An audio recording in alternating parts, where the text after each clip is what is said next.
এদিকে কোটা সংস্কার আন্দোলনে আটক সকল শিক্ষার্থী ও সাধারণ নাগরিকদের ছেড়ে দিতে ২৪ ঘন্টার আলটিমেটাম দিয়েছে শিক্ষক ও নাগরিক সমাজ।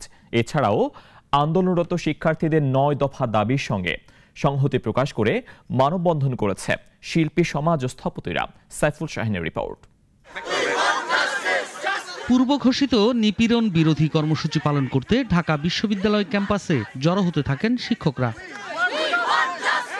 শাহবাগ এলাকা দিয়ে প্রবেশ করতে গেলে বেশ কয়েকজন শিক্ষককে ক্যাম্পাসে প্রবেশে বাধা দেয় পুলিশ। এ সময় ক্যাম্পাস থেকে আরো কয়েকজন শিক্ষক এসে পুলিশের বাধা উপেক্ষা করে তাদের ভেতরে নিয়ে যান।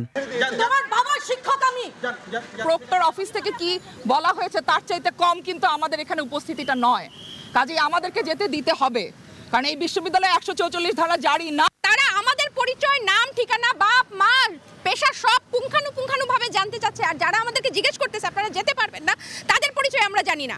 আমাদেরকে বলেছে আপনারা বরং প্রক্টোরিয়াল টিমকে যায়, ভিসিকে যায় জিজ্ঞেস করেন যে এই ধরনের কোনো নিষেধাজ্ঞা আছে কিনা। আপনারা যা ভিসিকে প্রক্টরকে জিজ্ঞেস করেন ঢাকা বিশ্ববিদ্যালয় কি আপনাদের কর্তৃত্বাধীন নাকি পুলিশের সিপাহের কর্তৃত্বাধীন। ক্যাম্পাসে শিক্ষকদের সাথে যোগ দেয় বেশ কিছু শিক্ষার্থীও। তারা মিছিল নিয়ে রাজু ভাস্কর্য হয়ে কেন্দ্রীয় শহীদ মিনারে গিয়ে শহীদ বেদিতে ফুল দিয়ে শ্রদ্ধা জানান।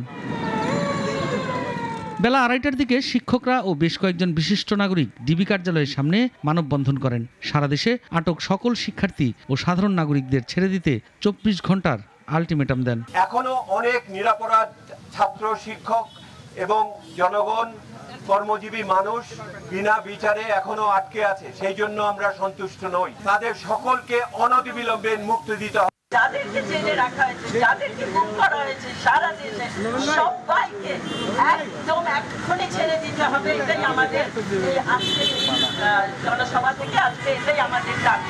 এদিকে আন্দোলনরত শিক্ষার্থীদের ৯ দফা দাবির সঙ্গে সংহতি প্রকাশ করে সমাবেশ ও মানববন্ধন করেছে স্থপতিরা।